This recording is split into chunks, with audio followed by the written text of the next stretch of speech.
നമസ്കാരം. കഴിഞ്ഞ കുറച്ച് മാസങ്ങളായി പല അമേരിക്കൻ ഉദ്യോഗസ്ഥന്മാർ ഇന്ത്യയുടെ വിവിധ അന്താരാഷ്ട്ര വിഷയങ്ങളിലും അതുപോലെ ഇന്ത്യയുടെ ആന്തരിക വിഷയങ്ങളിലും ഇന്ത്യക്കെതിരെ അനാവശ്യ പ്രസ്താവനകൾ നടത്തിക്കൊണ്ടിരിക്കുകയാണ്. അതിനുള്ള പ്രധാന കാരണം ജൂലൈ 8 ഇന്ത്യൻ പ്രധാനമന്ത്രി നരേന്ദ്രമോദി റഷ്യയിൽ നടത്താൻ പോകുന്ന ഉഭയകക്ഷി സന്ദർശനം തന്നെയാണെന്നാണ് ഇന്ത്യയിലെ നയതന്ത്രജ്ഞന്മാർ അനുമാനിക്കുന്നത്. അമേരിക്ക എല്ലായ്പ്പോഴും വിചാരിക്കുന്നത് ഇന്ത്യ റഷ്യയിൽ നിന്നും പരിപൂർണമായി അകലം പാലിക്കണമെന്നും അതേസമയം ഇന്ത്യ അമേരിക്കയുമായി എല്ലാ കാര്യങ്ങളിലും നല്ല അന്താരാഷ്ട്ര ബന്ധം പുലർത്തണമെന്നുമാണ്. അമേരിക്കയെ ഒരിക്കലും വിശ്വസിക്കാൻ പറ്റില്ല എന്ന് ഇന്ത്യൻ ഗവൺമെൻറ്റിനും ഇന്ത്യൻ ജനതയ്ക്കും നന്നായി അറിയാം. അമേരിക്കയുടെ ഒഫീഷ്യൽസ് രാവിലെ ഇന്ത്യയുമായി നല്ല ബന്ധം പരിപാലിക്കാൻ പ്രതിജ്ഞാബദ്ധമാണെന്ന് പറഞ്ഞ് പ്രസ്താവന ഇറക്കിയതിന് പിന്നാലെ വൈകുന്നേരമാകുമ്പോൾ അവർ ഇന്ത്യക്കെതിരെയുള്ള പ്രസ്താവനകളുമായി രംഗത്ത് വരുന്ന കാഴ്ചയാണ് ഇന്ത്യൻ ഗവൺമെൻറ്റും ഇന്ത്യൻ ജനതയും എല്ലായ്പ്പോഴും കണ്ടുകൊണ്ടിരിക്കുന്നത്.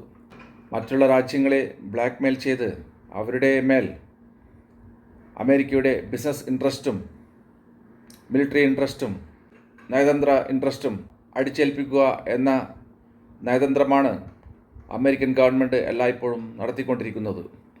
ഈ അമേരിക്കൻ തന്ത്രങ്ങളിലും ബ്ലാക്ക് മെയിലിങ്ങുകളിലും ഇന്ത്യൻ ഗവൺമെൻറ് ഒരിക്കലും വീഴില്ല എന്ന് അമേരിക്കൻ ഗവൺമെൻറ്റിന് നന്നായി അറിയാം.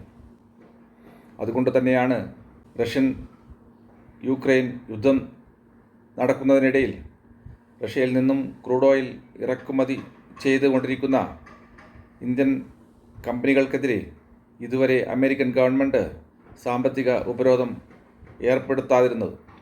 ലോകത്തിലെ ഒരു രാജ്യത്തെയും കൂസാതെ ഇൻഡിപെൻഡൻറ്റ് പോളിസിയുമായി മുന്നോട്ട് പോയിക്കൊണ്ടിരിക്കുന്ന ഇന്ത്യൻ ഗവൺമെൻറ് റഷ്യയുമായി എല്ലായ്പ്പോഴും നല്ല നയതന്ത്ര ബന്ധമാണ് കാത്തുസൂക്ഷിച്ചുകൊണ്ടിരിക്കുന്നത്. അതിനുള്ള പ്രധാന കാരണം റഷ്യയെ ഇന്ത്യക്ക് എല്ലായ്പ്പോഴും വിശ്വസിക്കാൻ പറ്റും എന്നതുകൊണ്ട് തന്നെയാണ്.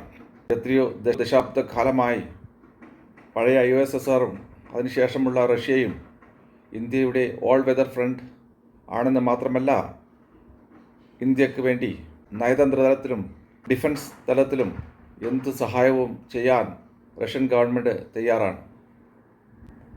അതുകൊണ്ട് തന്നെയാണ് ലോകത്തിലെ ഏതെല്ലാം രാജ്യങ്ങൾ റഷ്യയെ തള്ളിപ്പറഞ്ഞാലും ഇന്ത്യ എല്ലായ്പ്പോഴും റഷ്യയുടെ നെടുംതൂണായി നിലകൊള്ളുന്നത്.